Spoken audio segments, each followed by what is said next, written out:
بسم اللہ الرحمن الرحیم۔ آج کی ہماری گفتگو ہے کہ جمہوریت کیسے مارز وجود میں آئی اور اس کے پیچھے کیا نیت اور ارادہ تھی اور کیا مقصد تھا۔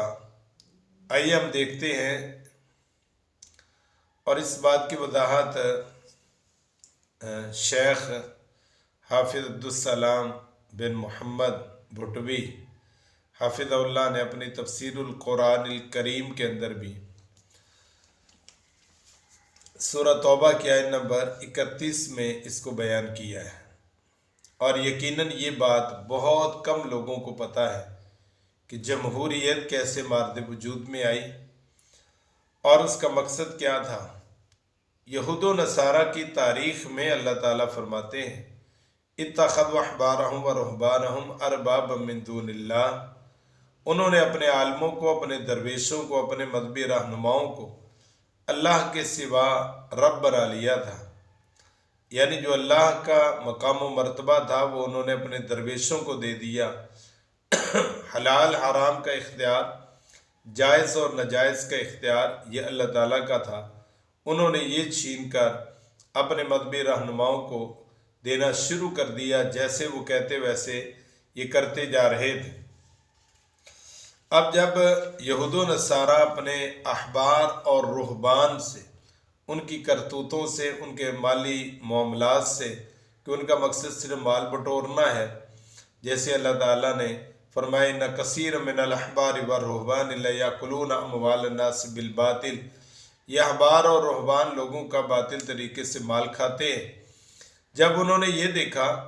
ان کی کرتوتوں سے انہوں نے بغاوت کی، ناپسند کیا،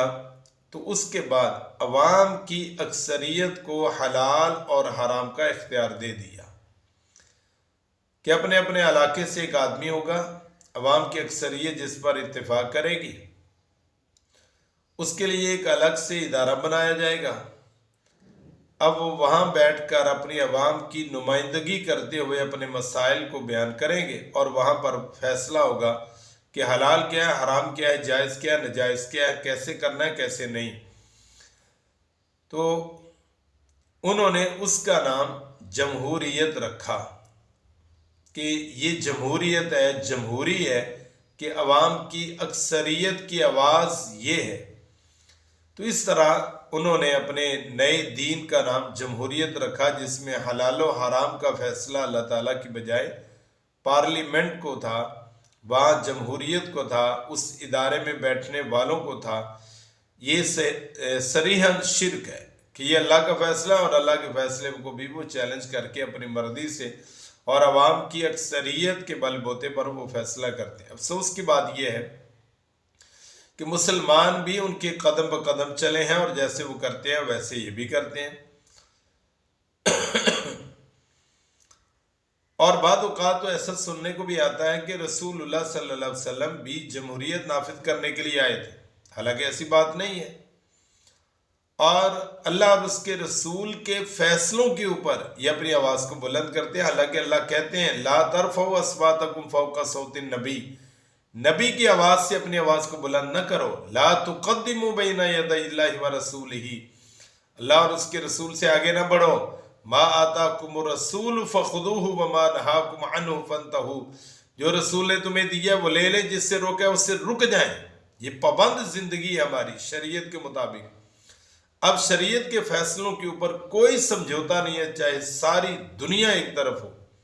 لیکن ہم دیکھتے ہیں کہ وہاں بیٹھ کر ہماری پارلیمنٹ کے اندر بھی یہی ہے، اور وہاں بیٹھ کر یہ قانون وضع کیا جاتا ہے، قانون سازی کی جاتی ہے۔ اگر وہ اللہ اور اس کے رسول کے قانون کے خلاف ہے تو کیا ہم اللہ کو جواب دیں گے؟ قیامت کے دن کیا بتائیں گے کہ یہ تو حلال اور حرام کا اختیار ہم اپنی پارلیمنٹ کو دے رہے ہیں، اور یہ اختیار تو اللہ تعالیٰ کا ہے۔ لہذا زیادہ سے زیادہ یہ ہو سکتا ہے کہ ہم معاشرتی مسائل میں، معاشرے میں ان کے اپلائمنٹلی کرنے میں ہم قانون وضع کریں، قانون سازی کریں۔ ہاں، جہاں پر اللہ اور اس کے رسول کا فرمان یا جدید تقاضے اس کو اسلامائزیشن کریں نا، اسلام کے مطابق کریں،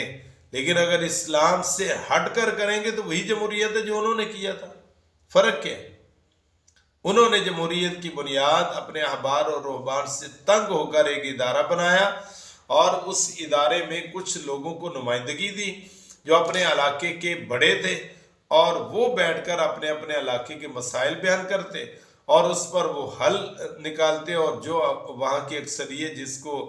جائز قرار دیتی وہ جائز سمجھتے، جس کو ناجائز اس کو ناجائز سمجھتے، جس کو حلال اس کو حلال سمجھتے، اور جس کو وہ حرام کر دیتی اس کو حرام سمجھتے۔ یہ حلال اور حرام کا اختیار تو کائنات کا رب کا ہے۔ یہی تو وہ تھا اتخذوا احبارهم ورهبانهم اربابا من دون اللہ، کہ انہوں نے اپنے احبار اور رہبان کو اللہ کے مقابلے میں رب بنا لیا تھا۔ جناب حضرت عدی رضی اللہ تعالیٰ عنہ نے رسول اللہ صلی اللہ علیہ وسلم سے آ کر کہا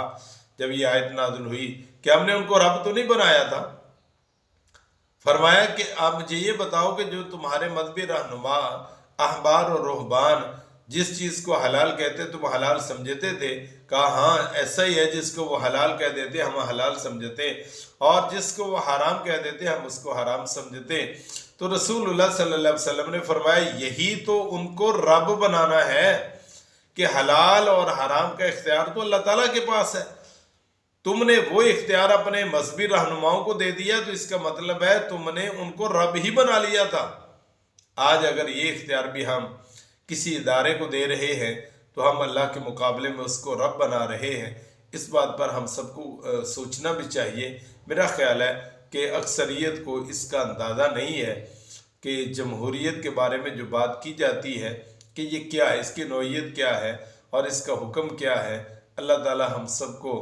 قرآن و سنت کے دائرے کے اندر رہ کر زندگی گزارنے کی توفیق عطا فرمائے۔